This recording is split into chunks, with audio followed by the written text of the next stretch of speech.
Un Ciencia Podcast. La descentralización del poder es un desafío de las democracias contemporáneas y es también el tema del libro Modelos para armar, procesos federales actuales, descentralización del poder y desafíos del gobierno multinivel. Este libro fue editado por la editorial de la UNC y estamos en diálogo con uno de sus autores para rescatar algunas nociones que allí se comparten. Primero, tenemos que decir que el libro reúne el estudio de 17 casos de países cuya organización estatal transita bajo principios federativos. Y queríamos preguntarle a Marcelo Bernal, uno de los autores, ¿qué puede decirse acerca de la importancia de descentralizar el poder? Modelos para armar es un libro muy ambicioso que reúne la experiencia de 17 casos de países federales e incluso de experiencias de procesos de integración como la Unión Europea y el Mercosur, en donde nos preguntamos una serie de cuestiones centrales que tienen que ver con la descentralización del poder por un lado y por el otro con los desafíos de la coordinación en el marco de los gobiernos multinivel que emergen no solo en los federalismos, sino en muchos países que suelen entrar en la categoría de federorregionales, es decir, que están en tránsito desde un sistema centralizado a procesos de devolución de competencias que tienen que ver con la descentralización. Casos paradigmáticos son los 4 países que componen la Gran Bretaña a través de sus Devolution Acts o el caso italiano y el francés. Es decir, que la descentralización del poder desde las últimas 3 décadas se ha convertido en algo transversal a las diferentes formas de organización estatal, porque hay una conciencia generalizada alrededor del planeta que cuando uno descentraliza y lleva la toma de decisiones lo más cerca posible del ciudadano, de la mano del principio de subsidiariedad, es decir, se ocupa del problema el gobierno que está más cerca del mismo problema y del ciudadano, y que las ventajas son lógicas, ¿no? Por un lado, los costes económicos, por otro lado, la eliminación de la intermediación, la burocracia lleva tiempos, también evitar intermediaciones vuelve el proceso más transparente, limita las posibilidades de la corrupción, permite más control social, mayor participación del ciudadano en la toma de decisiones y también mayor accountability, es decir, la posibilidad de pedir una rendición de cuentas. Por eso, indudablemente, la descentralización como técnica de organización de las competencias en el territorio ha crecido de manera significativa a lo largo del planeta y es una pena que nuestro país, en sentido contrario a este sentido común generalizado, haya retrocedido en este campo de manera notoria a partir del año 2001. ¿Y en qué se diferencian los federalismos europeos con el modelo argentino?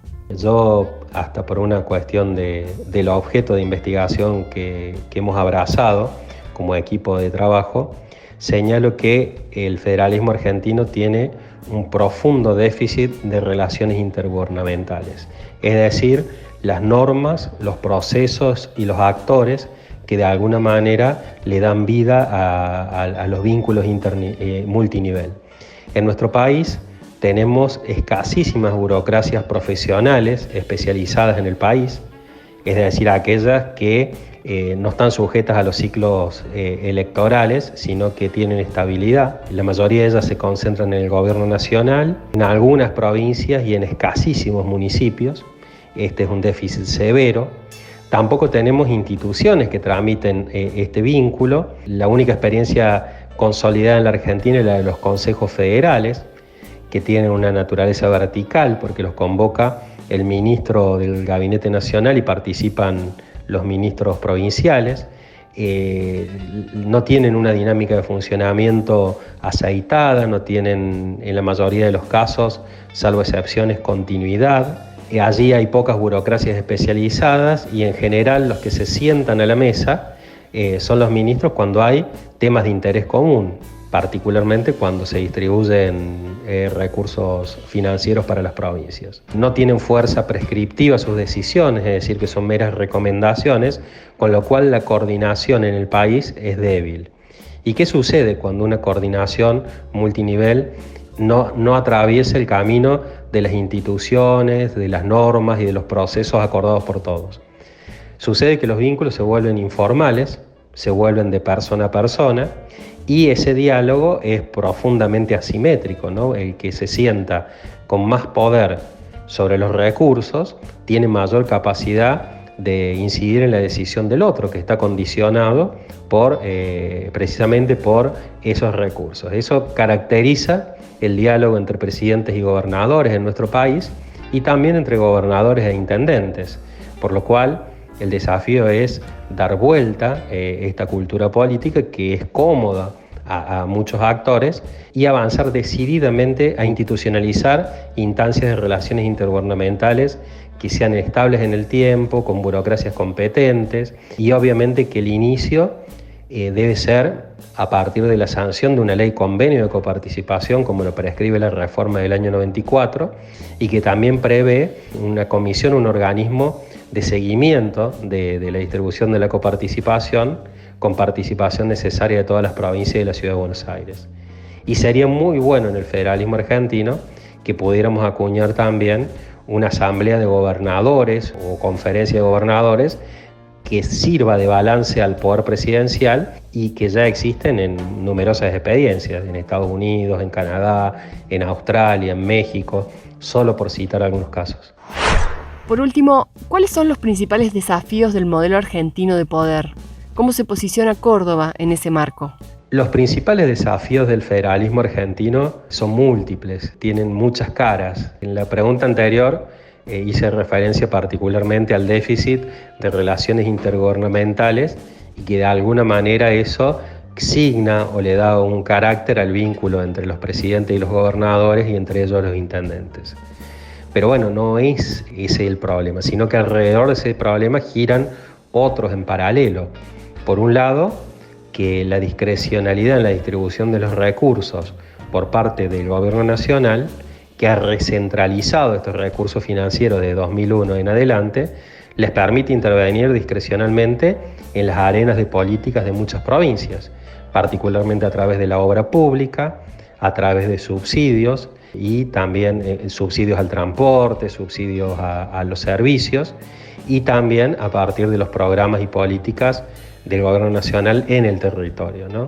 Particularmente la política social, que la lleva adelante el gobierno nacional en las provincias, pocas veces coordinando con los gobiernos provinciales, y a veces también coordinando con asociaciones de la sociedad civil. Esto es fuertemente distorsivo de la dinámica de un federalismo, que a la vez es profundamente asimétrico, no solo en términos de población, sino también de la distribución de los recursos, de la infraestructura, de carreteras, de puertos, logística, trenes, aviones. Es asimétrico en la distribución de algunos bienes públicos sensibles, como la educación y la salud de calidad, ¿no? Hoy por hoy, en el lugar donde uno vive, entre lo urbano y lo rural, el hogar en donde uno nace, el acceso a servicios de este tipo de naturaleza pública o privada, en el caso de la educación, la capacidad de conectividad, son elementos que van potenciando las asimetrías entre las provincias y van convirtiendo a nuestro país en un país fuertemente fragmentado, es decir, todo lo contrario a la expectativa de un país federal. Es muy difícil sintetizar en 3 minutos cuáles son los principales desafíos del modelo argentino de poder, pero el primero de ellos, sin lugar a dudas, es problematizar todas estas injusticias y darnos cuenta que este formato concentrado de toma de decisiones no solo no nos ha servido para generar un desarrollo armónico en las provincias, sino que tampoco ha resultado efectivo desde otros planos. Esa sería la mirada general sobre el problema.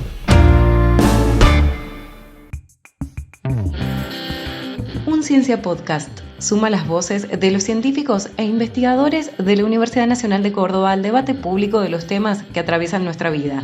Un Ciencia Podcast. Universidad Pública, conocimiento público.